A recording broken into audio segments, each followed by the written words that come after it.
大家好，咁今日教大家化呢個夏日必備嘅骨子係雀斑妝。咁化妝之前保濕係基本啦，咁底妝亦都唔再多講啦，用翻貼近我膚色嘅呢一支，用遮瑕筆遮下黑眼圈先，然後再用碎粉定妝。因為今次呢個妝係明顯睇到妝感嘅，咁我就用修容筆喺面中、鼻同埋下巴打咗高光先。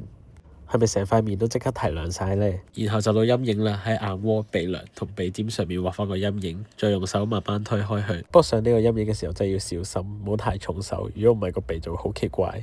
咁成個鼻嘅輪廓就出晒嚟啦，因為陣間仲要上胭脂，咁喺面中再染翻啲水粉先。咁陣間會畫雀斑，所以最好都用翻啲膏狀嘅胭脂。但係我屋企冇啦，所以我用一個橙橙地色嘅唇膏代替。咁喺兩邊顴骨嘅位置同鼻中間都上呢個胭脂，就好似曬傷咗咁。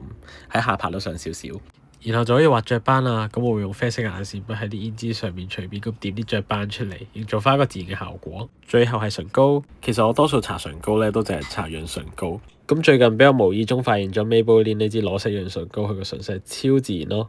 佢係005水楊蜜桃色，啱晒今次呢個橙色系嘅妝。咁今次呢個骨子係雀斑妝就大功告成啦。係咪真係好似夏天去完沙灘玩曬傷咗出晒雀斑咁樣呢？咁我哋下次再見啦，拜拜。